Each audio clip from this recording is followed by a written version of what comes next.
seen her pictures. Started working at 9 months, and wow. Beautiful pictures, but I'm not sharing. I'm so excited. Her mom is also in November. Person. So you should have started this birthday things. But this is my family. Yeah, I know, it's family. I know. It was her own elder sister's birthday, and I forgot it. She has plenty. They just the vex. But this is my niece, first, as in my elder sister's daughter. Yeah. How are you doing, though? How are you? This confirms I'm fine. I'm rested. You know, I took the children off. And so I'm experiencing honeymoon again. So when I spoke to Grandma this morning, she's from Grandma's house. She's from Grandma's house. From my younger sister's house. My mom is there too. And her dad is just pampering me, so I'm enjoying. Cool. You look well pampered. You look really good for you. It's necessary. Stop watching this trauma, because I felt traumatized watching the building collapse and rescue. And I had to switch off all the TV and say, sleep. Close your eyes, and I actually rested. How are you doing, Tokwe? I'm good. So you look nice and bright today. Yes. With glory to God. Excellency Leadership Conference is tomorrow and next tomorrow. That's a Daystar program, ALC. But this time it is virtual. Last year we didn't even do any. So I'm excited that we're going to be back at that. I will be serving in my capacity, presenting. The children would not let me rest. This is midterm break. So I'd been looking for activities to engage them. We went to watch a movie yesterday. We went to church for rehearsals together yesterday. Wow. And today, BC is going to take them off my hand for 3 boys. Yeah. Hey. We'll add to my 1 boy that is 500. So I will be fine. So I was shouting church, don't fall. It's not that you should not run, because we cannot prevent them from running. Don't fall. Guess what? The injury that you witnessed got opened again yesterday in church. So how is your pastor? Is he back for the... No. It's a virtual conference. Everything is virtual. So we can join. It's leadership, authentic leadership. And at this time in Nigeria, we need to raise more authentic people that understand the reason why they are at that position. And the theme for ELC is authentic leadership. So join online. It's free. How are you doing, BC? I'm doing amazing. I love your neck piece. Thank you. So yesterday I went shopping at Oba Market, so I had to get ready for my visitors that will be coming to scatter the house. You know my children, it's bread. It's bread, I know. So I got to the market yesterday, and the prices of things have... Oh, gosh. Terrible. The oil I used to buy for 6,500, I got it for over 8,000 naira. The tomato, everything had gone up. In fact, the woman had to advise me, Madam, do your Christmas shopping now, because if you come back next week, you don't know what you're going to meet. No, the tin. Yes, the paste, the paste. And it was the meat, everything has the prices are just going up, and I'm so worried because I really do not know. Yesterday, my driver had to check on the gas price. Is 8,000 plus. We don't know how it's going to get before December. It's really painful. So I did what I could do, Neil. I think I have to buy a tape rule now to be measuring yam and measuring food in my house, because this is no longer the governor's palace. You don't just eat anyhow. They can even eat, don't waste. I have to. I call it Hotel Afolabi Brown. I'm telling you. Also, Mommy, which one do you want? There's this one. In this house, like they don't understand. Oh, that one has to stop. But you know, something happened to me today. I think I should share. Let's see if I have a few seconds to share. It was yesterday. No, it was this morning. We've not had highlighting like almost a week. So my help tried to help me boil water. So she was busy, and I said, where's the water? It was on the gas cooker. I went there, and unfortunately, I realized that there was no fire. So I now lit up another part of the gas cooker, not realizing that there was gas already. In the leaked. Oh my God. Opened. Windows closed. I already lit the fire, and I then realized what's going on here. I was just lucky. I mean, when I say lucky, like I was lucky that the gas, because the way the windows were lit, what happened was that the gas had already finished. Oh, okay. Grace. God, So I now saw that the gas was on, and I could smell a little bit, but it wasn't so much. Because the gas leaked out. So we have to be very careful before you turn on gas. Check. I mean, I had to slap my face like, Mariel, God don't just saved you. Yeah, because if it was on, it would have been a different story. Because I already turned on the lighter. So please be careful. Very, very. Always check before you turn on. Ember will not ember us. The spirit of ember will not ember us. Let's go on a break. When we return, we go through the front pages of the papers. Stay with us. We'll be right back.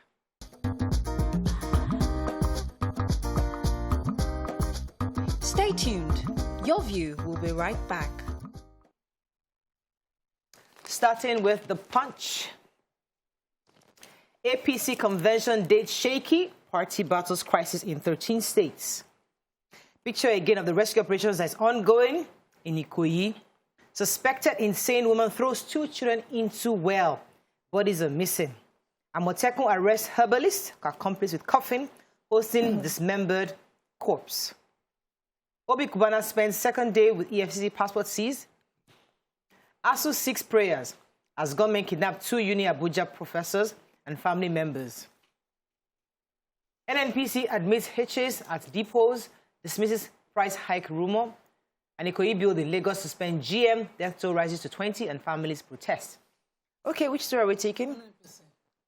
The contract reported that the ex-depot's price of petrol has increased from 148 naira per litre to 153 naira per litre, which of course will translate to increase in prices, and that they had also reported scarcity or queues in Abuja, in Nasarawa, and one other state up north. But the GM, Group GMD NNPC Mele Kyari was speaking at an energy correspondence conference that no, we don't have any, this speculation of fuel scarcity and fuel increase should not bother Nigerians because we have over 1.7 billion litres of petrol already in stock, and we're expecting 2.3 billion litres coming in. So there's nothing to fear for the months of November and December. Yeah. But you know, when NNPC speaks, that we should not worry. Is when we should really... Let's be careful. According to Nema and so we should open our eyes. Yeah, Let's take another story. Amotekun got a tip-off in Ogun State that there was somebody who was carrying a casket into a building, and so they rushed into the building. And it was the house of one Dari Banjo, who is a herbalist. So when they got in there, the stench coming out from the casket, they had to ask. So open this casket. By the time they opened the casket, they realized that they were dismembered bodies of a particular person inside. And they had to pick up the ritualist. It was a ritualist, the herbalist, and the 2 people who brought in the casket. They are under investigations right now. They discovered that they wanted to use that dead body for... money ritual. But see, yes, they kill. Oluwo is always talking about this thing. We always always ignore, but he's been talking a lot about the amount of people that get killed for ritual, money rituals, for rituals, money rituals, and it's something we have to really focus on because according to him, thousands are killed almost on a daily basis on this matter. Yeah. So we need to really find a way to investigate further and take up this matter. Obi Kubana has been detained. He spent his second. I think they released him already. No. Okay. But they said he's still there. They said he's still being detained. He's just been asked questions. They said he's satisfactorily answering all the questions. This is in relation to money laundering and tax fraud. He was found. They also said there was some illegal. According to the statement, said he's answering questions relating to his involvement in various illegal deals. More details haven't been revealed, just that he's involved in an investigation and he's been detained while the questions have been asked. All over social media is we stand with him, we support him, don't bring a big man down, a good man down. All of that is going on. I'm wondering, okay. Igbo leaders are saying that the arrest of Obi is another version of Buhari's anti-Igbo policies, and I think they can now confirm that any Igbo man who is successful in business or philanthropies will be arrested. I think the EFCC should even calm down in sharing the stories. Let them have something to, so that tangible, when you come out tangible, when you come here, so you don't mess up. You know what happens? Media trials. That's how I felt. They should calm down. Yeah. You know, I had felt that the extravagance during the burial should have been investigated. It is done everywhere in the world where normal people are, and nobody calls it. But he wasn't the one that spent. But no. But that wasn't investigated. Nobody was investigated, and now we have picked him. Nigerian style is that we shout in. They don't have a substantive. They don't have a substantive. The president's son's wedding too. There was extravagance as well. I talked about that also. So no substantive case, but you have already shouted in the media. So I think we need to move on to another paper. The Nation, victims' relatives besiege collapse Lagos building site. We'll talk about that as our hot topic later. Buhari seeks release of $100 billion climate change fund. Fear of another headers attack grips Ibarapa. Manhunt begins for abductors of 6 at Uni Abuja. Police arrest suspects in siege to Odele's home, and $8.99 billion investment inflow tracked in Q3. Okay. We have a human interest story yes, please, go ahead. in front there. So a middle-aged woman who returned from, this happened in Osun State, capital, Osogbo, who returned from Oman. I don't know where Oman is. Took her 2 daughters, one, Darasimi, 8 years old, and Nimisire, 5 years old. Took them to an area in the city and threw them into the well, one after the other. So the police have picked her up. They're asking her questions. They're suspecting that she's not well. And they're trying to rescue the 2 children who have been thrown into the well. I hope they rescue them. I hope they are still, they survive, yeah, because it's taking a long time. And as at the time of this report, they have not been rescued yet. So the investment story about $8.99 billion investment inflow was tracked just in Q3 this year, and Oyo, Rivers, and Lagos accounted for 87% of the total investment. This is information coming from the Nigeria Investment Promotion Commission.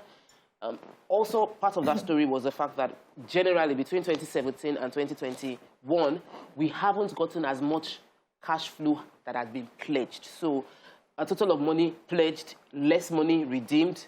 Issues are beyond the Nigeria Investment Promotion Commission, saying that a lot of the challenges, insecurity, currency fluctuation is affecting their own job, that they are getting people that are willing to invest. But the other agencies need to do their work to encourage investors to trust the system to put their money in. But we're happy about this one that's coming. Let us judiciously spend the money as we have said we are going to. I have the story is working. The president, of course, went for the climate change conference. I have to pause you for a second, Nima, because I'm just told that we have a bit of an emergency. We have Farin Ibrahim, coordinator, NEMA, Lagos Territorial Office, on the phone. He wants to give us an urgent information. Good morning, sir. Are you there? Good morning, sir. How are you? Fine, thank you, yes, I'm told you have an emergency. What's going on? Yes, we received the first alert of a massive gas leakage at around Computer Village. Massive gas leakage. Our way junction of Accra.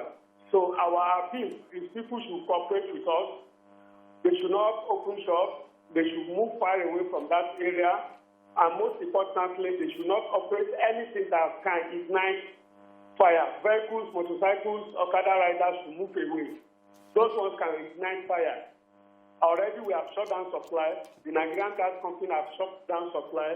State Fire Service, all of them, and all security agencies are on ground. Right. To prevent. So we need the cooperation of the Lagosians. Okay. Thank you. Thank you very much for that. So just to reiterate what he just said, we have a massive gas leakage in the Computer Village area around Awolowo Way, about Akran and Ifowoshe. So if you're in that area, please evacuate. Leave. Don't turn on anything that has to do with fire or anything that's combustible.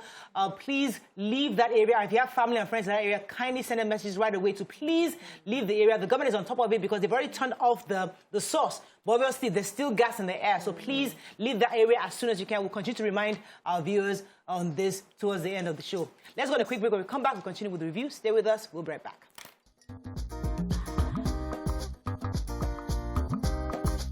Stay tuned. Your View will be right back.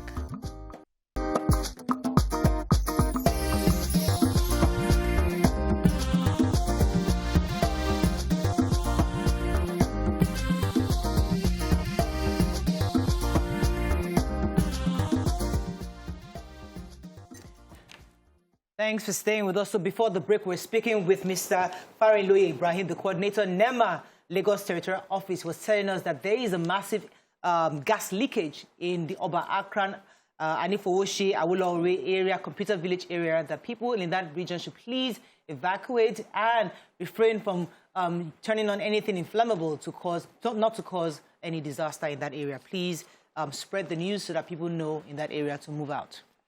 Okay, moving on now to another story in Nation. Yes, Nima, you had a story. Go ahead, please. Buhari speaking at the climate change conference that he's attending, pleaded with developed nations to fulfill their pledge of $100 billion annually to developing nations to help them, of course, conform with the greenhouse gas emission eradication target. He also made the case for a gas-based energy transition in Nigeria, and he requested that international partners finance projects using transitional fuels such as gas in Nigeria. Of course, we know that the reason we're paying through our nose now for gas here is because of infrastructure deficit. Most people are saying we don't have infrastructure to help hold or transmit gas that we have in abundance here, and so we are importing. But if we had funds like this, hopefully when they are utilized, we would be able to cover that deficit of infrastructure. Okay, moving on quickly now to Daily Sun. Bandits' invasion of Uni Abuja provokes fears, tension in FCT. Death toll in 21-story building Lagos hits 20. Government attack Ado Ekiti resident of Yoruba self-determination leader. Nigeria owed China $3 billion as at last year, says World Bank. Energy transition banks shun oil gas project funding. Anambra Guba candidates plea for Kano's release, pledge peaceful conduct, urge IBOB not to disrupt elections. Okay, BC? Yes, I have the major headlines. So, gunmen at the early hours of yesterday attacked the staff quarters of the University of Abuja, Uni Abuja, and kidnapped 6 persons, including 2 professors and 4 others. Their names were mentioned here: Professor Obansa Malam and his son, Professor Oboskolo, his son and daughter, and Dr. Tobins. And they said it happened around 1 o'clock. They came in through the windows, and they took about 2 hours to. They kept shooting sporadically into the air for 2 hours. The operation was going on, and they succeeded in abducting 6 persons.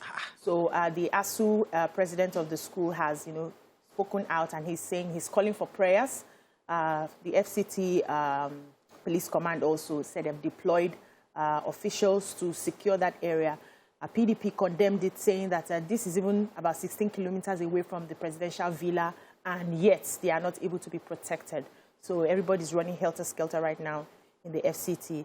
But the police is saying that they have a lot of people securing their different campuses, and they are still going to find out where the bandits are who have kidnapped these people. They've not gotten any news where they are or any amount to be paid to them. There's an account. That is close. Yes, now, and the Citadel of Learning no longer safe. I have a niece there. I'm not finding it funny. I called her yesterday to leave campus. She said they're stopping them from even moving or leaving campus. So I think it is better for us to be able to carry our child out. And I guess they don't want the panic of that. But in those days when LASU was so tense like this, and this kind of, we're allowed to leave immediately. You're safer at home with your family than. But one of the accounts of one of the victims' son was that the way they even took the father, almost naked, he had gone to hide in the ceiling and had to come out, and in his boxers he was abducted like that. I have the story of the Anambra Guba. So all parties, from all candidates from all platforms and parties in the Anambra elections signed a peace statement, a joint statement, and they also asked that the IPOB leader, Nnamdi Kanu, be released to the Southeast Council of Traditional Rulers and Representatives of Igbo archbishops and bishops as part of efforts to ensure and age-free elections in Anambra. In the same vein, they are asking that they demilitarize the Southeast and stem heightened tension amongst people, and that this would reduce some form of bloodletting and stem all agitations within.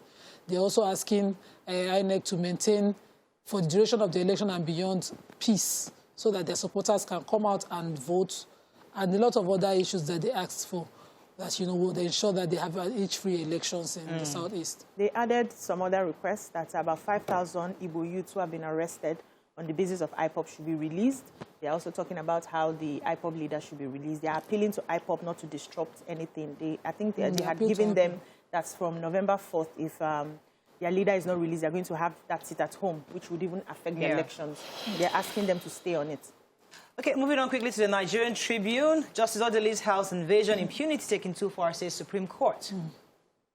My father abducted almost naked, I think that's what she said. Came down from ceiling following intense gunshots, says victim's son. Special report, how poor blood donation culture endangers lives of pregnant women and other patients. How 14,423 Boko Haram members surrendered, says federal government. NNBC allays fears over fuel scarcity. The new Plateau Assembly Speaker threatens to arrest impeached Speaker. And picture here again of the 21-story building collapse. Death toll hits 19, 9 brought out alive. Okay, which story are we taking? So Justice Odele's house invasion. The Supreme Court, the Chief Justice, and the spokesperson, the Director of Press and Information, Dr. Festus Akonde, have, voiced the reserves of the Supreme Court in this attack. They say they consider it impunity at the highest order, also calling on the AG to have this investigated.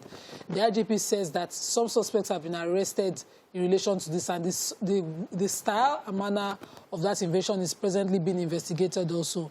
And in the statement of one of them, he said, we are deeply saddened and taken aback by this uncivilized, shameful show of primitive force on an innocent judicial officer that has so far spent several years of her productive life serving the country she calls her own. In the same voice, the Chief Justice said, we will no longer be a whipping boy to the three arms of government, so that every time, we know we've had gangster invasion of justices residents in the past, and this cannot be the style of investigation of any justice in the country anymore. It should be follow due process. All right, so there's a special report that caught my attention concerning blood donation, which I know that you're very quite interested in. So Professor Suleiman Akamu is a consultant hematologist at the Lagos University Teaching Hospital, was saying that about 40% of the blood required are for women, pregnant women. And he's saying that we can't actually meet our needs if 5% of Nigerians voluntarily donate. So all we need is 5% of Nigerians to donate, at least as often as you can. And if we can do that, we'll be able to help mothers who are in need, especially those are the ones that actually need the most. I said about 25 to 30% also for the sickle cell disease management. So 40% for pregnant women, 20 to 30% for sickle cell, and then others. So it's important that we please try to donate blood as much as we can. I know I've donated, and I think I'm after every 3 months, I believe. And I will make it a culture to donate. Based on your history of donating, it could be more than 3 months. As often as you have enough blood in your body. It could be your birthday gift. That's too annual now. I'm talking every 3 months. Because of, when I donate, I drop my hemoglobin level. So not my PVC, my hemoglobin. That was what they checked for you. Has to be that excess. You need to please come on. Let me take the INEC spirit. So INEC chairman, Professor Mahmood Yakubu, speaking to staff of the commission before the Anambra State election, addressed the fact that INEC is ready. He also had a meeting with the leadership of the DSS, the Nigeria Civil Defense Corps, and his address was to ensure everybody understands that he's in a 2-day visit to assess preparation level for this election. Everybody is waiting for the Anambra State election. It's going to be this weekend. Very soon we can't talk about it on air anymore, but it's important that everyone keeps tension calm, people go out to vote, and as much as possible we avoid loss of life. So he's saying, on the part of INEC, they are ready. And he has spoken to security operatives to keep calm, no violence, let's not react in violence to them, but we're hoping to see a peaceful election come to so the federal government has revealed how a total of 14,423 Boko Haram members have surrendered. They are saying that the terminal date for the sect is September 15, 2021. We're in November now. So, and they also said that according to the Executive Director, Nigerian Financial Intelligence Unit, Mr. Haman Toko, that banditry and kidnapping, paying for ransom will come to an end between March to April 2022. They've taken out statistics starting from 2019 to ascertain how this is going to happen. And they said that this is not a fight that only the NFIU will be doing. They are deploying the EFCC, the ICPC, and other, I think about 45 agencies to handle this, to bring banditry, kidnapping to an end. According to them, they said they had just about 15,000 Boko Haram members. Now that 14,423 has surrendered, there's hope for them. They said their leaders, the Shekau, most of them have started committing suicide and they are scattered about. So they are winning the war. That right now, the North is even safer than the North Central, and they will continue winning this war and bring it down to banditry. So it seems like there's hope that by next year, banditry and kidnappings will end. They should know what's next year. Immediately. So Vanguard, Deputy Governor, and the Lagos State Building Control Agency differ on why 24-floor tower collapsed. Journalists not targeted for witch hunts, says Malami. 2 professors, 4 others abducted as gunmen raid Uni Abuja. Supreme Court alleges bid to kill Justice Odili Oke's independent investigation. I think we're taking most of the stories. Obu Kibana released over 24 after 24 hours in EFCC custody. Let's see if story is not taken. Insecurity, get military out of Southeast to douse tension. And why police must speak out over killing of Imo monarch, says Igbo leaders. The Sukuk, did it okay? Sukuk, okay, let me see. Where's that? I don't know, but go ahead with the Sukuk story. So the DMO is planning to, that's the Department of Debt Management Office is planning to issue a fourth sovereign Sukuk for about 200 to 250 billion naira to finance again road projects. Since 2017, they've issued over 362.57 billion worth of Sukuk. This is Sharia compliant financing. Yes, it's right here. Okay, so I'm also going to talk about the collapse, but it was important to mention here that the deputy governor was there yesterday, and I think the governor was probably even there last night or maybe this morning. But he was saying, he was almost contradicting what the suspended GM had said, saying that there was no approval, that they only approved for 15 floors. But the deputy governors went there and said, no, there was indeed an approval for 21 floors. We'll see how that goes. That's what the deputy governor is saying. But so we don't know where the hanky-panky is here, but I guess the investigations are ongoing. And I know the governor had actually assembled a panel, involved the engineers, I think town planning organization, the architects, the bricklayers. So I say, please add us to this. So this is a please we have an association. Silence too, all of them to say we to come in. You know when the professionals are speaking English, the people who execute and the people who are arranging the block, they're the ones who have all the side comments on let's base okay, that kind of thing. So I'd love to hear. So it's really nice. So the bricklayers, no problem. Association, hey, Silence too. All of them, they never reach Thailand level. It's just the bricklayers. So all of them are part of the committee, in the independent committee to investigate what happened. It's important because even the former governor of Lagos State has said that we must get to the bottom of this and see what happened. Okay, let's go on a quick break. When we come back, we're still going to be discussing this building collapse. Stay with us. We'll be right back.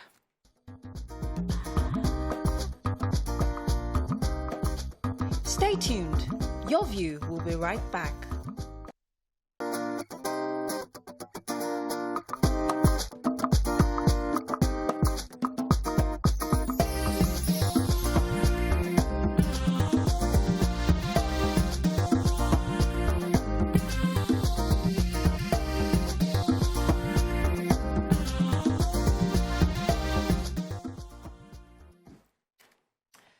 Thanks for staying with us. So we're still discussing the hot topic of the 21-story building collapse on Gerard Road, Ikoyi, Lagos State. Here are some of the facts that we know. We know that the governor has since suspended the GM, Mr. Gbola Oki, and has also constituted a panel comprising of members of the Nigerian architects, professionals in the engineering, and I think town planning organizations. And I said earlier that the bricklayers organization are also asking to be part of that panel. So there will be an investigative panel to assess what exactly happened. Now, initially, the suspended GM had also come out early to tell us that the owners or the builder had requested for an additional approval to make it 21 floors, that he did not give them the approval, that they only had approval for 15 floors. He came to tell us that earlier, but the deputy governor was there yesterday, and he did confirm to the news, to the press, that indeed there was an approval for 21-story building. So there's still that conflicting information. We're not sure what's happening, but we have our correspondent there just to give us an update. We also know that 21 people were found dead. So far, confirmed corpses were pulled out. 9 people survived. Of the 9, 2 have been discharged already. And we're still hoping, and I think that there are more people in there, and they're trying to see how we can actually get them pulled out. Bimbo, are you there? Hello, Bimbo. Okay, we're still trying to connect with Bimbo, but let me come to you because, I mean, we're all here when Surfside condominiums in Florida happened back in June, and exactly something similar. I think theirs was 12 floors, 12-story building, and it came crumbling down, and it took about almost 2 weeks for the rescue operations. I mean, because I remember 8 days, I was still saying, after 8 days, would they find anybody alive? I was still worried. I was watching CNN then, I was still worried. But one of the issues we're having today is that family members and friends are going to Ikoyi saying, listen, let us come in, allow us access to go and help because they are complaining about the slow pace of rescue. But we're saying that this situation, we don't want a situation where there's double jeopardy of those within and even the rescuers themselves endangering their own lives. So how do you see the the speed at which is being done, do you think the government is doing enough, or they can do more, at least to alleviate the fears of family and loved ones who are wondering if their loved ones are still under the rubble? One of the officials speaking with journalists was saying at some point when they took a break after 1 a.m., they started to hear voices within, and I was wondering, why did you take a break? They're supposed to be on shifts. So a batch of people had been involved in rescue, they take a break, another batch continue with the work. It's not supposed to be a break because every second counts at this point. You can just be lucky at some point, it will be the last breath, or, you know, at some point that you intervene in that and rescue somebody. Right. I'm just wishing, because this is not the way to go, we're all wishing that this is faster, that there are better machines, and in fact, a magic wand to help people out of where they are. It's not a thing to desire or wish on anybody. So we'd definitely like to get maybe one of the LASEMA to help us understand this issue of break. Because let's understand if indeed they do take breaks. Talk about your thoughts on this. Nobody wants to be in this kind of situation. The family members of these victims are not. It's not even a rational thing. It's a point of, if there's any chance that my family member can be alive, I would love to be able to offer help. And beyond our emotional outburst or our response of thinking nobody can do it like the way I would do it because they don't understand how I feel right now, is the fact that everyone that goes to that site is also endangered, because any slip can lead to the loss of additional lives. And every LASEMA officials have been trained to deal with these circumstances in a way that individuals are not.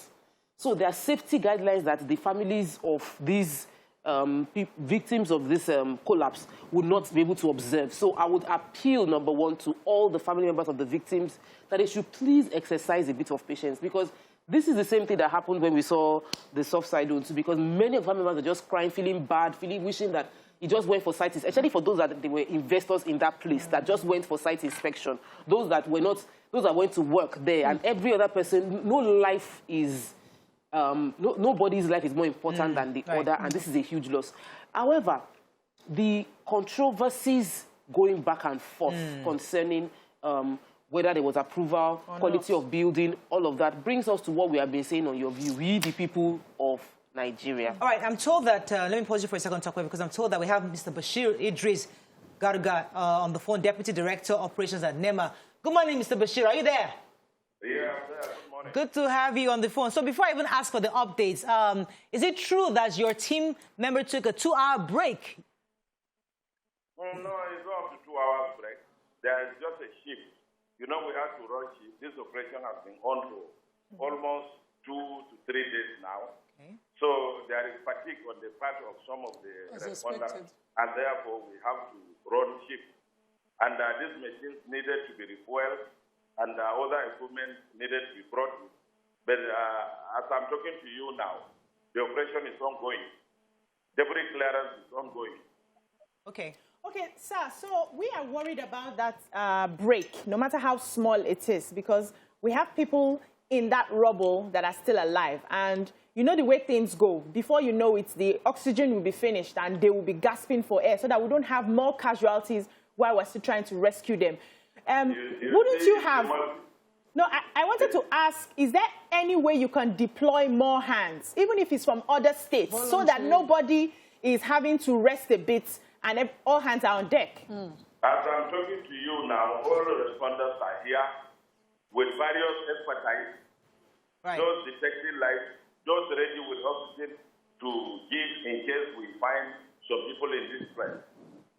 All right, so let me ask you, sir, because, of course, Nigerians are worried about the timing. I know rescue operations take time, but could you give us an expected time to know how would this be conclusive? Because we're really worried about how long would it take? We have just blocked the Portigos major road to that place because traffic was obstructing operations and the movement of some equipment. But I cannot be sure when this operation is going to be over. But we'll keep you posted as we go on. Thank you.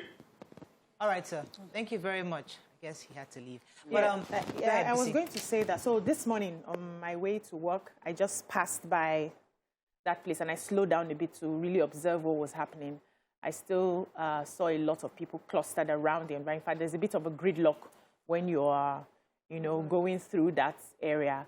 and I still see lots of people, still hovering around, and I'm worried because I know that when this sort of thing happens, they usually condone that area off so that professionals will have time to do what they're supposed to do without interference from family members and friends and people who have lost loved ones. And I understand that this is a very emotional, if you have a family member there, of course you want to be there. But can we as Nigerians take a step back and allow the professionals do the work? Let's just help them in prayers. And also the question I asked our guy that just called in this morning, that he was a bit, he just responded like that, is something that it's a no-brainer. You get help. If you need to get help from Ogun State or Osun State, all those states that are around to ensure that this thing is being carried out and nobody's taking a break, because people will not understand why you have to rest when there are still people who are likely to die. So he did confirm that all hands are on deck, so we're just hoping that indeed all hands are on deck. Let's go on a quick break. When we come back, we'll continue this conversation. Stay with us. We'll be right back.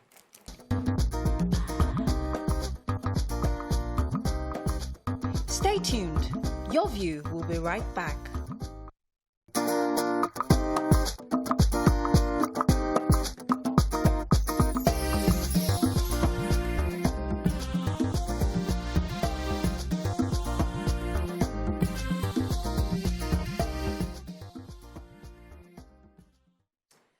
Thanks for staying with us. So we're still discussing the building collapse. We're trying to reach our correspondent. Bimbo, are you there? Yes, sir. Hi, Bimbo. Thanks for joining us on the show. Could you give us an update on what you see so far at the site? Any officials there? What are they doing right now? Yeah, it's the third day, and we are still here at the site of the incident. Talking about at the site where a high-rise building, collapsed, on Monday, killing many and leaving several others injured. Don't forget that 9 victims were rescued alive from the rubble, while at least 19, were discovered dead. Now, we also told you that 3 out of the 9 victims that were rescued were given first aid treatment right here on the site of the collapsed building, and they were subsequently discharged. I also like to let you know that this is the site of the collapsed building this morning. You can see right here behind me. Rescue operations just started. I mean, journalists are not allowed to move close to the site. But then I would like to let you know that the mood right here is still that of despondency. Earlier, I had the opportunity of speaking with people whose families, were involved, in the incident. And then from the information I garnered from them, a lot of them, are still worried. They do not have information regarding, their relation who, of course, were involved in the incident. I saw a lot of them moving around, asking questions, trying to know their fate with regards to, what will happen at the end of the day, talking about some of their relations who they believe are still trapped in there. Also, I would like to let you know, you will agree with me that there have been a number of developments surrounding this sad story since the news broke from the suspension of the general manager of the Lagos State Building Control Agency to calls, for more investigations into the immediate and remote causes of this particular tragic incident. You will agree with me that, of course, so much has been happening. Of course, more events are still unfolding, even as we are here. But then the more heartbreaking side of the story is the fact that some people who are here, of course, you can see behind me, those are people whose families, relations, are still trapped in there. A lot of them are angry, and they told me that they believe that rescue efforts put into this particular incident are not enough. I spoke with one lady who got here at about 6:30 a.m. She told me a 26 younger sister was trapped in there. I think she's an intern, in one of the offices in there, and then she said she's been here as early as 6:30, but then she sounded, unhappy, and that's because there was nothing happening here at about 6:30 a.m. When she got here, rescue operations had not started. They were just made to sit down, out there. So a lot of them were venting, their anger, saying rescue operations, put into the entire, recovery process, and not enough. That they should, of course, have put into consideration the fact that a lot of them are passing through, going through hard times. They really need to know the fate of what would be called, their relations, who of course are still trapped in there. Now I forgot to tell you that the remaining 6 victims who were rescued from the rubble in here have been taken to the General Hospital in Nodon, and they are still receiving treatment as we speak. But as I'm standing, we are yet to know if more bodies are still going to be brought out of the rubbles. You can see behind me, activity behind me there is showing that. For you. Go ahead. Yesterday, they were able to hear some voices which they traced to find the location of the rescue. Are they still hearing any form of voices of the people inside the rubble? Okay, earlier I tried to get that particular information, from one of the emergency responders here, but what they told us is as at this morning, the rescue operation team actually walked through the night from what I garnered, and what I was told is that they are still not sure if there are more bodies trapped in there. So we are not even sure if they heard voices, and we are not even sure if we still have more bodies, that are trapped in there. But as at yesterday, 19, bodies were discovered dead. I'm talking about the bodies that were, brought, out of the rubble. And as it stands, we still have 9 survivors, from this incident. Bimbo, let me ask you this very quickly, because the name Femi Oshibono has been all over social media. He's the owner or the builder, and we need to confirm, has he been rescued? Is he alive? Has he been arrested? We have no update on him. We're just hearing his name all over. Could you confirm to us if he is amongst those that have been rescued?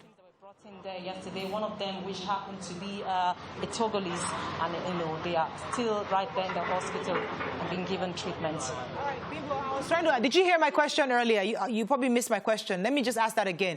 I said the name Femi Oshibono has been all over social media and all over the news for the past couple of days. He's supposed to be the building owner or the builder.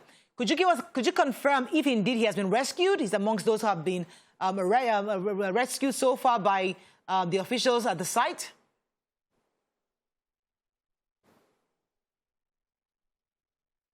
Okay, we can't get. I think we lost her. We lost her. Yes. When I saw the videos, as we can see, don't look like it's a mission for rescuing survivors anymore. It looks like it's just a case of recovering of bodies, and it's really, really sad. And I cannot imagine how the family members that showed up very early in the morning and seeing what's going on would feel. But here is my take. Nima was mentioning it off air that, is that the gadget they should be, is that the machine they should be using? Many of us from watching a lot of videos and Hollywood has made us feel like there are specific instruments that gadgets, machinery that should be used if you want to do different parts of process of recovery or excavation. And the way this is looking, if there's any human being there, when you... It's just gory. It's just really, really gory. And I feel really sad for what our heart goes out to everyone who's lost someone in that Let me just say something before we go. For me, Bimbo's account on, people waiting for their loved ones at 6 this morning and rescue had not started. Recovery of people had not started. I don't want to say bodies. At this morning confirms that, they are fatigued and they are on breaks and there are no volunteers to continue the process of rescuing. So the member boss replied us quickly, but the fact is that truly, yes, as expected, they are fatigued. They can't do this work 24 hours round the clock, but they need to have a shift, and that is not been confirmed. From what we heard earlier and what Bimbo confirmed now, there's no shifts. They are on breaks when they are fatigued, and work will have to stop for that. So we need to see continuous work. Aside the kind of machines that we have, unfortunately, there's nothing we can do about that. Also, those family members who are waiting and looking at those rubbles are continually traumatized because they've not seen the bodies or confirmed if their loved ones are not on that site. So somebody should be handling whatever, the BBG grammar they like to speak around, managing trauma for them. They should be doing it already for them now. It is not a time for us to sit down while we're investigating this and leave other areas, just laxing. They should be investigating this along as rescuing, as also managing people whose family, loved ones and family members are in that rubble. Let's go on a break. Even I'm traumatized. Let's go on a break. When we come back, we'll take some calls. Stay with us. We'll be right back.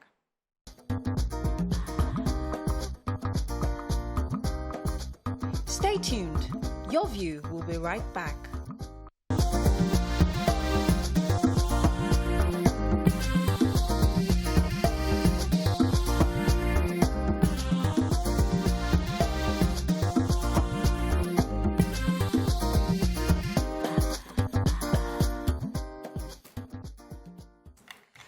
Thanks for staying with us. So we're still going to be taking calls on this issue on the building collapse because there's so many factors.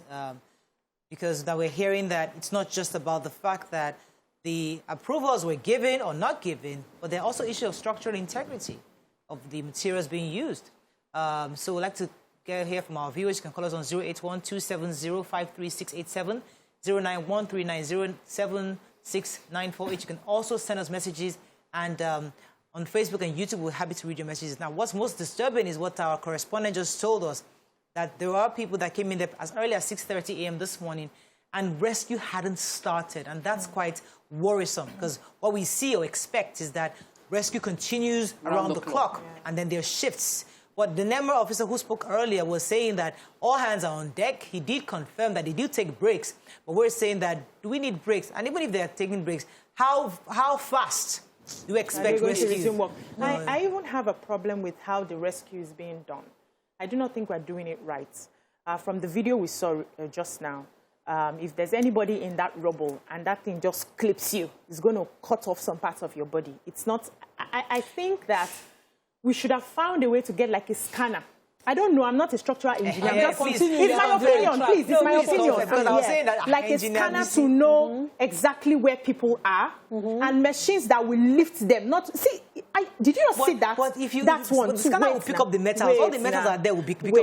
Wait now. Let me finish. We have multinational companies here who I believe would have machines that will be able to do this. Why are we not asking for their help? Why are they not suggesting? Why are they not bringing their machines to the site so that we can do this right? I feel the rescue, I feel like it's not rescue, like Tokwe said, that's going on right now. So we need to get things right. If you need help, seek for help. This is not a time to be proud. It's also a time to volunteer. Yes, volunteers. You don't wait for them to ask for help. Let me clarify. So there's a human perspective, a reasonable instinct of how we think it should be done. We watch a lot of films, and there's a professional perspective on how it's done. We don't know these things, and I'm not disagreeing with you. I'm just saying that there are different areas. We can feel that way. That listen, just pull this thing out, lift it up, and bring Superman to lift it up. From the movies that we watch, when practicality there's realism of what are the equipments on ground and also, what they can do. There's also the fact that our people might not even be well equipped. So the ones who see in American movies, they have all the gear to protect them in case something falls over. These guys are going in,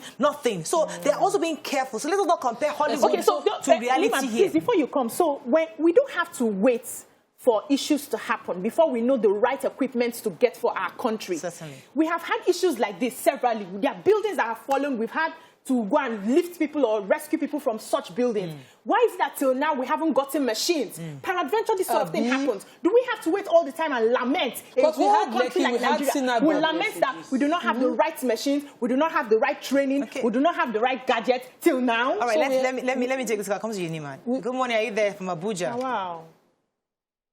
Hello, good morning, are you there? Charles. Hello? Hi, Charles, you're live. Go ahead, please. Yes, it's unfortunate. This is a national disaster. I believe... Hello? You're listening to the TV. I have to cut you off. I'm sorry. Go ahead. So we've had building collapse in the past that, that should have given us the right experience to learn from. How did we rescue in the Lekki collapse? It was even worse. I think they had more numbers because they had people on site before that one happened. We had the synagogue collapse. All happened in Lagos. So that we have this one now, we're talking about gadgets. Again. Also, if you're a company that you have these gadgets, because we know them, those ones, if something happened in their But our companies. producer just confirmed that Julius Berger was on site yesterday. That he was saying. So we don't have all the full, we don't have a 360 view on this. But there are people actually helping and supporting the rescuers. So you have the right gadgets. We shouldn't have caterpillars in yellow doing this. We know the one that, I don't want to mention the company name for branding's sake, that where they go and lease these big machines when they are doing. I know that company, when you drive past them, they have the machines there. Can you call them out? You know why I'm saying this? Because when we had the fire in front of the military barracks in Ojo, it wasn't fire service trucks that quelled that fire. For a fire service to travel from here to Ojo was a journey. It was the military, Navy, and all of them that brought... What year was that? That happened, I think, 2019. Okay. The fire, the petrol tanker, when the roads were bad, that, you know, that fire that people drove into and it was burning for hours. It was the military that brought out their fire truck, Navy barracks brought out theirs, and some other companies, Bengasin, I think, from the depots that brought out the fire trucks that called that fire. That's what we expect now. Brotherliness, help, love, everything that we need now. Not this kind of slow pace of... We saw Bimbo was there live, and we saw what was happening right behind her. Right. Nobody's managing the people whose family members are there, I say it again. And the slow pace of that work. If Nema is saying that they are doing anything, it is slow. This is day 3. Right. Let me come to talk about your thoughts. So, Festus, let me pause you for a second. Ibrahim's been holding for a while. Ibrahim from Yobe, are you there? Good morning. Good morning, Ibrahim. Thanks for calling. Go ahead, please. You're live. Okay. I think anytime we are neglecting anything that is serious issue. Okay, we are neglecting everything that is a serious issue in our country. The only time we stop become serious is when something tragic happens. In this case, I think the major issue is that we are not looking at what our emergency responses are taking home. You said what you call it, an engineer who is earning less than 100,000 to go and provide a billion. It's so hard to hear him. Yeah. So, like our messages from Facebook, Festus Akimboyewa says the collapse of the Ikoyi building that has claimed over 20 lives was predictable and preventable. Sadly, it could still happen somewhere else within our country as long as we continue to ignore the hard lessons from previous building collapse and developers, government, advisors, civil servants continue to cut corners and get away with it. While nothing can bring back the innocent lost lives, journalism and civil society organizations have a vital role to play in tackling the fallout of these disasters. So, for me, this is an issue that we should also talk about, is the fact that this was preventable, this was already spotted, like people had seen that this thing might happen. What can we do to help out? Sorry, I'm trying to understand. Build something. I'm trying to see... I'm not an engineer. Nobody here is an engineer. So we're just using the first layer, second layer, third layer, right? And everything that comes out crumbling down. Yes. Now, we haven't seen a caterpillar trying to pull down the rope from the corner. No, from the corner of here. So if I have somebody on this floor, and on this floor, and I have a caterpillar trying to bring out the rubble from the sides. Because I'm just trying to reason why they're doing that. Because they don't want to endanger the person that's probably inside here. So what I would have liked is maybe I have a machine that can just lift out floor 1 out. Let's all see floor 2. But that's not reality. So the rubble is all over. in Nigeria. I don't know. When we saw soft side now, soft side, I saw this caterpillar there. They were pulling out like that. It wasn't as if they had something to just lift up floor 1 and see that. So I think that's realistic. They started the pull out like this after a few days when they were done, when they knew it was impossible because they had like gas coming out from the house and all of that. We followed that story. Here is where what my take is. Like we know, these things happen all the time. People, we have enough agencies to prevent these things from happening. We have enough checks. Like it's not a policy deficit. We have material testing. We have building inspection. And what we see being done, and it is my industry, so I understand what is being done, is everybody is trying to maximize profits at the detriment of who is going to end up staying there. But we also understand that if this had happened in another state, it's probably going to be worse. I mean, if there's any chance for this people to be alive, it's the fact that it happened in Lagos. So I'm telling you. It's the fact that it happened in Lagos. So this is probably the best that we have that is on ground. And it's not good enough. We need to do more. It's possibly not good enough, but it's the best that we have on ground. Let me take this call from Denmark. Good morning. Are you there? So sad. Hello, Dele, are you there? Please, when you call in, listen to me, not the TV. Hello, Dele, are you there? Okay, I think we've lost that call. Go ahead, Nima. There's something that I must say very carefully. The developer had, I believe, continuous warning. So there was continuous promo as a response to continuous warning. Why do we, when we're doing things, take a warning as bad belay or negativity? Because for the time it took a royalty there, it took prayer warriors there, it took a singer there, there was something you was responding to. That's me thinking now. There was someone saying, check the quality. Check, do you have to increase?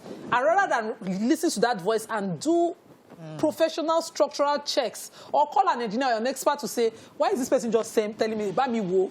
Check whether it's true, whether I should worry. You're not taking royalty there to say, see it when this thing is complete. Why are we...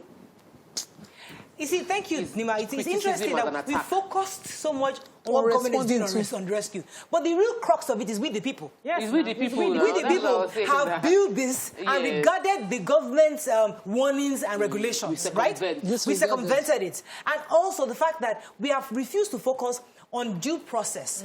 What have we done to contribute to this? Because now it's easy to say government did not, government did not. But we, the people, as Badele, somebody must have criticized that building for going beyond the flaws that they are. They're not a highly connected person. When I say highly connected. Yes, very, very highly connected. This is Gerardo. This is like, if you have arrived. Yes. When you are building in developers' world, if you can build in Ikoyi, you are a big person.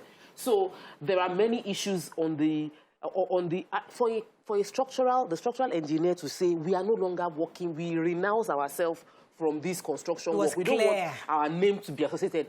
That's why people said this was preventable. At no point should that building have reopened if it wasn't recertified. And I'm happy with the response of the Lagos State Governor in that before investigation, some people have been suspended that first go and sit down at home. And because until we have such strong deterrents, every other person will not sit up. Can we now let it trickle down to the civil servants? Because it goes beyond, yes, the head should be dealt with, but other people moving the papers around are also culpable in this. That is all we can take on this segment. We'll continue to follow the story all week, and we hope that more people will be rescued alive. Let's go on a break. When we come back, move on to other topics. Stay with us. We'll be right back.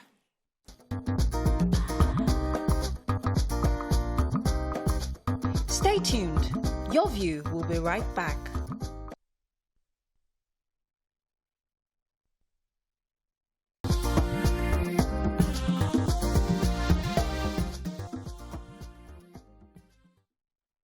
Welcome back. Hear ye, hear ye.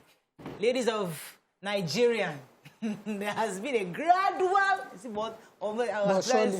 a serious increase in the price of cooking gas in our country. The 12.5 kg cylinder of cooking gas that used to be 3,000, me at least this year, I bought it 3,500 this year, January, is now 10,000 naira. In some parts of our country. Many households have reverted to cooking with firewood, charcoal, kerosene, and others because of, and we are really scared of the environmental issues as a result of this. Now, join us on the show is the national president, the Oga Patapata himself, of the Nigerian Association of Liquefied Petroleum Gas Marketers, Mr. Oladapo Olatunbosun. Welcome to the show, sir. Thank you.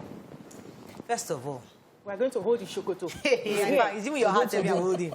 Because I just called my gas man, and he's telling me that in my own area here, it's 8,200. I know I still bought it from him about 6,000 naira or even 5,000 a few months back.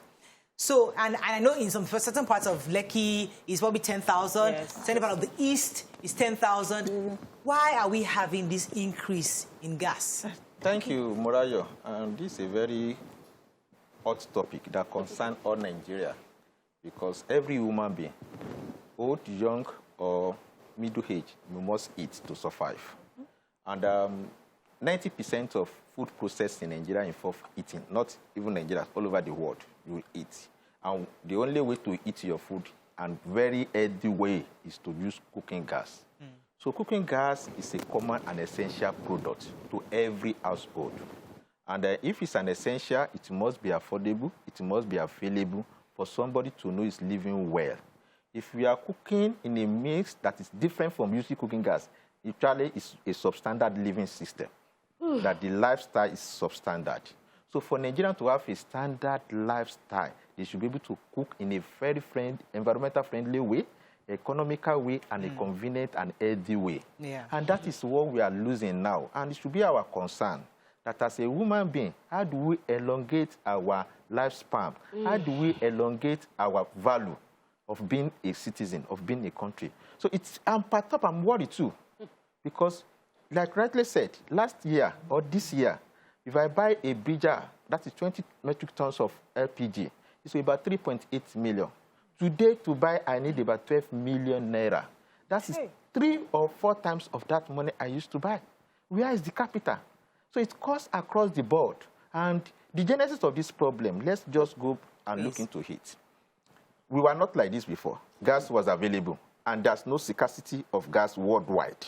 But the problem is, at a point in time, the government was thinking of domesticating supply. Yes. How do they mean? So that we will not be taking our hard foreign exchange to other countries to buy gas. Because right now, 70% to 65% of gas we use in Nigeria are being imported to this country. Importation is done from Algeria, importation is done from America, importation is done from other neighboring African countries to supplement our need. Before now, what we used to do is that the demand for gas was very low because the awareness was not there. Yes. You will agree with me that those days when you want to rent a house, the landlord will ask you, hope you are not using gas here. Yes. But after a lot of campaign from investors, from practitioners, people start embracing it. Yeah. And gas becoming a common thing. Even villagers, as they come to city, they buy in their cylinder, take it there and cook. Everybody was quite nice. So with the population we have in this country, we have about 240 million, which is supposed to be a very good market and good asset for us. And when we have about 15% of that population adopting gas, it's a huge number. Then the population and the usage now has gone beyond the facility we have locally. And the facility we have locally has to do with infrastructure, of the exploration and processing of this gas. Yes. What we were doing before, and we are investing on some storage, we have terminals coming up. But how many explorating companies are really coming up? So when we now see that usage and people have been using gas, government are looking at these people are important the money. This is another source of revenue, number one. Then the foreign exchange demand for this is high. Let me quickly ask a follow-up question, because we know that only NLNG currently does. But can we have, I mean, why come we don't have a private sector also supporting as we've been in power? Thank you. I'm coming to that. So let me land my story so I can link it with NLNG. So you have the background and we can know what's the impact and what the solution. So the impression was that the demand is going high. And there's a lot of foreign exchange capital flight taken out of this country to buy gas. So governments were thinking about, let's domesticate. But before you can domesticate, you must be able to have sufficient supply locally. Yes. We've not gotten to that. Don't forget, the 4 of our refineries are not working. Right. If they are working, they will produce LPG, which will have met some requirements. NLNG is the only one producing the largest gas available locally now. Yes. They are producing about, say, 30% of what they do. They have capacity to produce 450. In most cases, they don't even produce up to that 450. They just increase it now. So what's available for energy is about 330, 350 1,000 metric tons. Yes. Meanwhile, the total demand as of today is about 1,250,000. So there's a gap. There are local small companies that are producing, but the capacity is so low. And invariably, you need to import to supplement it. And that is the problem. So now when government say, okay, I want to domesticate, if refinery, before refinery has been working, they will produce, they will have to NLNG. Originally, NLNG is supposed not to meet local markets. It's supposed to be a foreign exchange earner for the country because it's an investment on its own, owned by government and some other shareholders. And the targets that we produce all this gas, there are a lot of which demand overseas that will supplement our foreign exchange earning in the country and to improve our naira.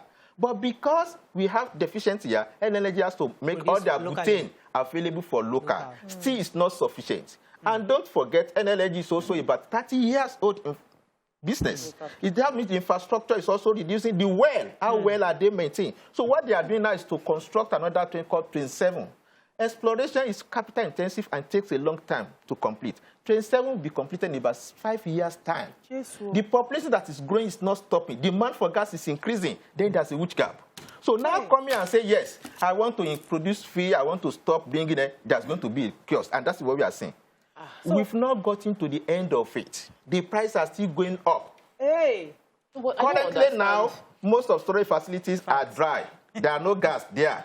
People are not loading at terminal now because importation has stopped and the gas available is not sufficient. No, but I don't understand the over 300% rise in price because if I understand... Importing now, the dollar. Dollar has not risen by over 300%. So, like, is it that, I know that, is it free, is it so free market that there is no form of government regulation in how the prices change? Because one subsidy, I'm not saying subsidy. I'm saying that there must be a policy that creates the framework of how much is the cost of LPG coming into Nigeria, how much is the transportation, how much is the reasonable price and transportation you can put on it. You can't buy gas for 3.5 and then it goes to 8.5 in the same year. No government should allow that kind of spike to happen by regulation. I understand your angle, but that's a very good angle to look at it. But let me explain what really happened. Okay. All the gas are being imported. The local ones there, and that's where role of middlemen come in. And the price template they are using is template of imported gas. Don't forget that foreign exchange wasn't. We were 160 at the time. We were 300. Now we're on 500 something. These people do not have access to official rates at the CBN. They need to settle the counterpart, and there's a time lag they can wait for, and they need to go and look for money from other sources. So they use their template of parallel market to determine the price. That one takes it up. And other charges now involved. And that is middlemen. Because when there's scarcity, anywhere there's insufficient supply, people catch on it. So there's a scarcity, and middlemen, they are in business. They also want to take advantage. It is a price-regulated market. It wasn't as bad as this before. That's why the price was regulated and things were when there's availability. Where there's no availability, there's insufficient supply, then things like this will happen. Okay, let me pause you for a second because I have a call that I need to take.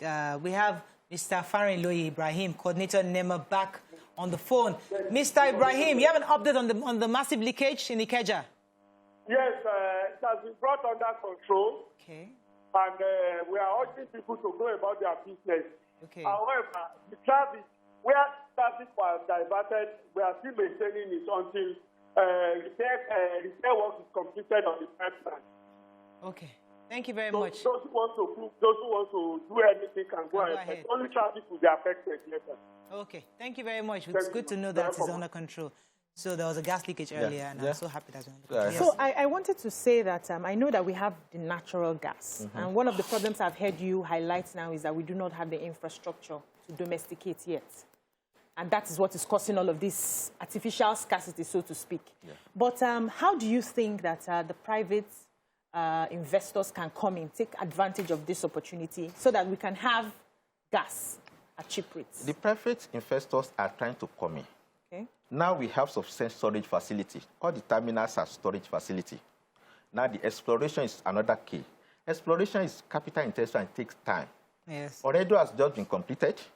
Still, the capacity, the production they are doing is not very sufficient. Don't forget, I said we have 240 million people in Nigeria. Yes. And this is essential that every house will do. So the requirement is increasing on a daily basis. Nigeria has capacity to do 5 million metric tons per annum. We are just doing 1,250, and still we cannot produce enough. Yeah. So it takes time for this one to come in. And for investors to come, what they must be guaranteed is that market is there. And what do you mean by market? Capacity to buy. But we have. The market is there, but the capital... You have number. But the capacity to buy is not there. Yeah. Now the price has gotten to 10,000. A lot of people have abandoned gas. Yes. When they abandon because their per capita income is low. Average income in Nigeria is about 30,000, 50,000. If you have 50,000 naira as a take-home in a month, can you budget 10,000 for which gas? Which is what the power guys also had. So we have the numbers. Oh, 200 million, 200 million. But capacity to pay for your NEPA bill is a whole different ballgame. Well, that's exactly the problem. We have number, but the per capita income is ridiculously low. When you are trying to price things in line with international price, the dollar, they are doing this in India. This is how much they are selling for. This is how much they are selling. Go and compare that take-home to Nigeria. And when you now compare Nigerian take-home to dollar, you know it's peanuts. Baro, can we just convert the subsidy that they are still paying for cars that are voluntary to things that people need to survive? Because people must eat. The convenience of cooking with gas now, people will switch to charcoal. Before you know it, the same charcoal that is convenient for every poor man, just as they did kerosene, will begin to go up. Can we just be reasonable per level and policies and make sure that we're taking care of the masses? I'm trying to get your solution. Remove subsidy from petrol immediately. Yes. As a matter of emergency. And then NLC will carry placard. Gas. NLC will carry placard. Subsidize gas. That won't solve the problem. But the solution is just a suggestion. Because if you move from one Uganda, I'm not here for you. Let's talk about subsidy problem. Let's talk about gas. What we can do to solve the problem, number one, is only 2 human beings that can solve this problem. the Minister for Petroleum and Mr. President. Both are one now. Yes. The minister needs to recommend to the president. I have issue like this. This is a national issue. It can affect all Nigerians. And, sir, I need your approval to do this. Let's suspend all charges. Suspend all charges. Okay. Let's suspend all charges on importation, so that importation can come in the way it used to come in. To meet our needs. Let us see, can we make forest exchange available for these people? I know we don't have unlimited forest in Nigeria. Yes. And the demand for forest is quite high. But there must be a way to prioritize it and see how we can pay for some sectors. I want to understand the charges. Because you just mentioned it used to be. So yes. What are the charges? Now, the federal government reintroduced VAT or imported gas. Yes. VAT. I've been issued there was no VAT on them, but they wrote them, the government agents wrote to all the importers. I said, the product you are selling is subject to VAT, and from 2019, you are supposed to pay. So what they do is to make provision for it. They paid in retrospect? No, they've not paid, but they have to go to cost template and adjust their cost template because it becomes a contingent liability on them.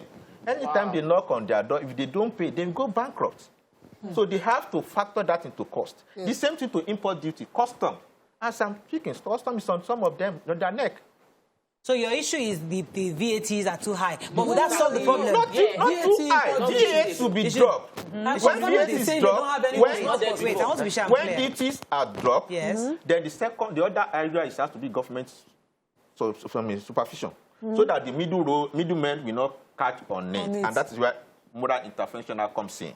It's not regulating the price, but just a moral social. Everybody, when you are on check and you know somebody watching you, you sit right. But now it's a free for all. Nobody's taking. People are catching advantage. Thank you for making it clear. I'll come to you. Let me take Perpetual. I'll come to Sokwe. Good morning, Perpetual. Are you there? Can you hear me? Yes, very clearly. Go ahead, please. Okay. I have a few questions for your guest because I cannot place what he's saying. You know, the reason is that now. I would like to know. But why is gas so unaffordable? He has not really addressed that point. He's just digressing and digressing. It doesn't make any sense. So why is it?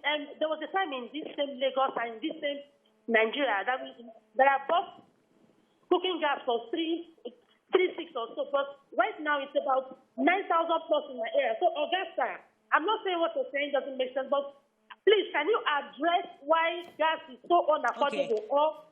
Thank you, Perpetual. Let me try to explain what I heard. Maybe you didn't hear, but this is what he said. And please correct me if I'm wrong. Go ahead. Our population has obviously increased. Everybody now is using cooking gas. Tell we used to have using coal here, using charcoal, kerosene there. But most people are now using gas. Even the poorest man is carrying the small, tiny one for his own house. So the demand is higher. He is saying that in Nigeria, we only produce 30% of what we need. We import 70%. Abi? Correct. And now, because we're having issues with the importation, because VAT, he's hoping that they remove VAT, it will be easier for the importers to bring in, so it will be more affordable. But right now, it's quite high. There's import duties also. They're looking at the import duties and all that, and they're still looking for forest. This is how that's causing the marketers to increase the prices. So what you paid in January cannot be the same thing you're paying now, because what they're using to import is totally different. So we don't. I mean, that's what he has explained. Thank you, Mora. You try to explain, but let me come down at the lower level so she can understand me very well. Charges is part of cost. If this VAT is dropped and then duties drop, 1. 2, the benchmark for pricing of gas is based on Mount Bellevue. Mount Bellevue is the international pricing index that they use. And worldwide, because of this hurricane, erosion, and some other things, and if part of COVID, the price of Mount Bellevue went up. So worldwide price went up. And we normally use Mount Bellevue price because we import. Company that supplies us Nigeria is an international company. They price their product based on international price, and that is NLG. NLG price is based on Mount Bellevue price, and the Mount Bellevue price went up. When Mount Bellevue price was low, we were enjoying it, the price was low. So that accounted for it. Then the highest cost is the exchange rate. Our exchange rate went from 300 to 500 or something, and these people do not have access to it through the official window. They need to go through the parallel market, and that's 570. By the time you convert that one, add it to the cost template will go up. So government came and said it was deficit in facility. where to keep the gas that is making it expensive. That was what they responded in the papers. You said that there were facilities, there were depots that are dry. What I'm saying that there are facilities at different stages. We have storage facility, and those are the terminals that are storage facility. The explorating facility is also an important thing. We have about 3 companies that are actually producing gas in Nigeria: NLG, Oredo, and Kwale. Those are producing. But what they are producing, we had it together, is not enough to meet the local need. So we now block window for supplementary one, that is the export and import. That blockage of that one is causing the problem we are having now. And that is leading to that scarcity and hike in price. So I think the most important is let's talk about the impact of this and the solution to it. That is most. It had happened, the price has gone up. Everybody is feeling it. Yeah. Even we as a person are not enjoying it. The cost of doing the business has gone up. If you buy a product today, before you finish selling it, the price has gone. You now see the total proceeds, sales proceeds. It's not even enough to go about. You need to go and source capital. You can't continue like that. Let me take this call for Mika. Inka, are you there? Good morning, Inka, are you there? Okay, please jump in here. So I wanted to ask about the West Africa gas pipeline, that I believe was supposed to supply gas from Nigeria to other countries. Is it that is it still functional? Because we complain about power and yet we're also still supplying power. Are we still in that space where we have gas, we don't have enough, but we're still supplying because we've signed contracts to supply people? That's one. Number two, whenever government policies come up, there's always the case of what your viewers tagged with the people, where we circumvent the law. So they provide incentives for, as you have requested, they drop the duties and increase access to dollar at the official window. And suddenly Nigerians will take the official rate and go and buy what is not what they recommended it for and abuse the system. So what are the ways we can avoid abuse? How can we, you are in the system, ensure that there is a closing of all the gaps that usually exist in order to maximize the impact that the government wants for the average Nigerian? And also, can you tell us about what's the update on the West African gas The update on West African pipeline, there are gases. So basically, we are talking about cooking gas. There are not what we call natural gas, and there's CNG. Okay? The one they use for power and the one they use to power the generator and generating power, that's CNG, different from cooking gas. Cooking gas is propane and butane.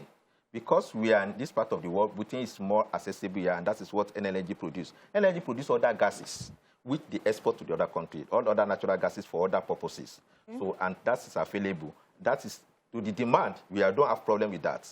People still have that in well, but it's the cooking gas that we're actually having issue with. Butane. Yes, so that the gas is butane. So we don't have problem with that arrangement. It's still on. They are supplying those gas. I don't think there's any problem from that side. We don't use those in a large quantity as such. And people that are using it are not complaining. It's still available, but the price might have also gone up. Which one do we flare? Is it the butane? You see, in the process, when you flare gas, you flare butane and propane into it together. You can separate and take out. Okay, and we are trying to say we stop flying. When you stop flying, we get all this one conserved and be used for some other thing. Even CNG is part of it. So the types of pump process. I don't want to go into the technicalities. Yeah, I'm not an engineer, but my knowledge in the business, I know what it is. So it's a lot of process that it involves. And what we actually need for home to live is the cooking gas. Can I ask you a question? Are you an importer? I don't know what. I'm a distributor. What do you mean by distributor? I'm a plant owner. So in the value chain, what we do, we supply. Just call your customer now. So I have gas plants. Right. My members all have gas plants all over the country. Right. May I quickly ask? You didn't answer the block, how to reduce checkmating the system to ensure that abuse tends to happen in everything we do. Not in Nigeria, everywhere. But it's the regulatory agents. There are agents that are shadowed with responsibility to avoid this abuse. If there's no compromise, if everybody does his rule, then the abuse will be minimized. All we need to do is to know that somebody is just checking me. We say that Nigeria is very easy to govern. Show a sample. When there's an abuse, let there be discipline. Then people see that. So I wanted to ask if you people are seeing any measure to stop that flaring so that we can conserve gas. Is there any measure from the government to ensure that the flaring stops, especially in those companies in Bonny and... There are regulations to do that. Okay. And it has to do with infrastructure, and I think government is working on that. We don't have enough infrastructure to cover it, so we don't have enough. So also, you know, you in your analogy, you mentioned that the Minister of Petroleum needs to speak to the President on the issues and solutions. The Minister of Petroleum is the President. So who is speaking to who now? Yes, who else would speak to? Minister for State. So we still report to the President. And it's the first. He's been doing wonderfully well for gas because he declared decade of gas. They are putting some things in place to enhance. But the latest happening now is frustrating all those moves. So the latest happening is frustrating all those moves. The objective of government is to make gas available. That is why let me be sure I understand your solution. So right now, if we put VAT on hold, all the other charges on hold, so that we have proper waiver and then the importers can bring in enough. Yes. Now, that might reduce it a bit because we're still using the international index benchmark for payment, the model, the pricing model. So it might come down, but not totally. God bless you, now, that is it. My question is that, must we use that international model? Is that the only way? Is that the only option? Because we have it locally. Can't we just find a way to do it? Create a local pricing model. But would it work? Is asking for $100 billion. Climate change conference to help us to do one of the resolutions at Glasgow is that deforestation will stop by 2030 worldwide. So if you want to stop deforestation 2030, we must improve on our gas available. Then we need to attract investors to come on exploration. And for investors to come on exploration, they must be sure the market is there. Market here is purchasing power.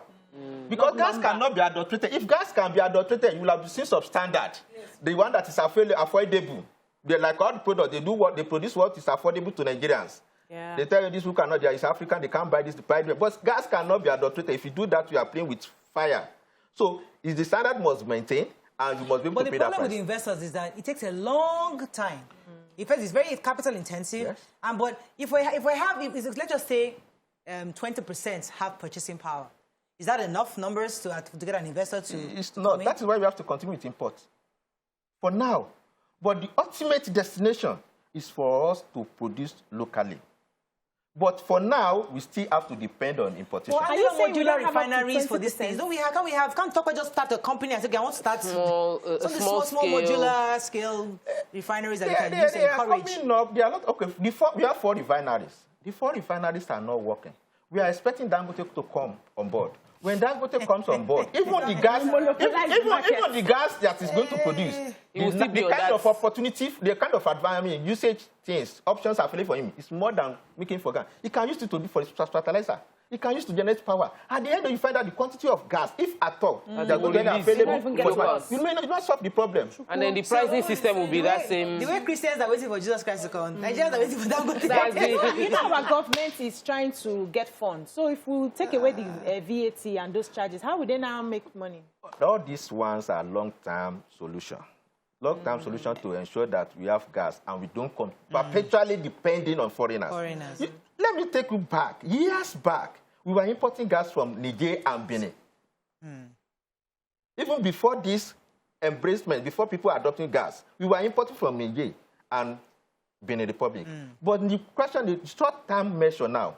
Let there be gas available while we are planning on the long term. When gas is available, people can afford it. The investor will come, they will invest on exploration. Right. A lot of companies have gotten license for exploration. I don't want to mention any name. That takes about 5 years, even 27. 27 takes about 7 years, 5 years to complete. So in about 5-7 years' time, we must be able to produce enough gas. Then we can now say bye-bye to importation. But now, we have not... Let me quickly come to Tony Martin. They are pumping this gas into barges and taking it abroad to sell. You need to respond to that. Also, Bobby Rowland says you are a distributor, and that's why you're saying they should remove VAT. That would only improve their profitability and not reduce the price for the common man. I don't know. Distributor, I'm a value chain, the distribution is value chain. I'm a plant owner. And all my members all over the world, all over Nigeria, are plant owners. Different from distributor. Distributor buys from us and they resell. Even as a plant owner. But we play a significant role in the distribution chain. Okay. So how beneficial is the VAT? Hey, can we not look at the beneficial to him and the beneficiary to the Nigerian. to Yeah, no, I'm just saying that Well, it's easy to say, oh, you want to benefit from this project, but the truth is that if we take this idea of let some people stop VAT, let more people get it. Maybe we stop thinking that it's actually not directly to him. It's direct. The benefit is directly to the importers. Yeah. The importers will be able to have enough. Their cash flow will bring in more products. also then The impact of that VAT and dues is not, the incident of impact is not on me. It's on the last consumer. Because we pass the cost across. Eventually. That is why the price has gone to 10 million and 10,000 naira per 12.5 kg. In some other areas, there are 12,000. They pass the cost. Because they pass the cost. No, I'm not aware of that. What do I, something that's not sufficient. Where do you take up? Wait now. I want to warm my food now. If I use microwave, that's it. Ikeja Disco will charge me. If I use gas, they say it's 10,000. Make a cook this food cold. If you cook beans of this size, then you use about 850 naira to cook it. That's price per kg, about 1 kg to cook beans. And what is the value of the beans you are cooking? I'm not even cooking beans again. Yeah, beans down 1 pint is 4.5 now. I did find it funny. Just put it under the sun, make it dry. So the most important thing is that, yes, there must be improvements. Things must change. And that is why we are all crying out to government. And government is the only one that can save Nigeria. Let's see what government should stop acting like they're helpless, though, since they know they can do import waiver as they did for certain products, fertilizers, and that to make life easy for the common man. Sometimes we need to listen to ourselves. Like every single day we sit here, government should do this one, that one. You see, I hear you. We are right, but how overwhelmed are they really? Do they even have the capacity to do this? We're asking. Like, there's so many that's 360 things. We're talking about safety right now. Building collapse, insecurity, kidnapping, everything is there. Easy like the head that wears the crown. You have to carry the crown. Healthcare, they're there. Yeah. Pick a job that you can do and do it. Don't carry the one you cannot do. It's all about planning. Yeah, pick a job. It's all about planning. We call it project management. Tom Adegowa says Dangote is Nigeria's government. Nigerian government is Dangote. Lola Amos Adegbola says the majority will soon go back to the use of kerosene because gas is untouchable again. Vincent Godwin said, Dangote to come on board. When will that happen? Muiwaige says the problem is we are relying on international models that is not working in our locality. William says cooking gas is liquefied natural gas. Crude oil has association gas when it is explored and drilled. What is the joint venture companies such as Shell, Exxon, Chevron? They all have a hand in this. What are they doing? Oladivi says, Dangote see they find money. He know they for charity. Frederick Chinyere says, it's clear some people still benefit from the way Nigeria is. By the time the consequences of all this begin to manifest heavily, English will be hard to speak. Daisy O says we should stop depending on foreigners, but to provide for ourselves. We are buying our own gas out here. Andrew says, you were silent. Okay, no, not talking to them. Lotus says... We have to wrap up. Yes, finally. Solution. Yes. We are appealing to federal government of Nigeria to come to the aid of this industry. Declare emergency in cooking gas so that you can fill it for Nigeria. Let's drop charges. Let's encourage importation for now. It's not going to be forever. And let's also watch the market. Thank you. On that note, we end with speaking with the National President of the Nigerian Association of Liquefied Petroleum Gas Marketers, Mr. Oladapo Olatunbosun. Thank you very much for joining us, show. That is all we can take on the show today. We'll see you tomorrow. Bye for now.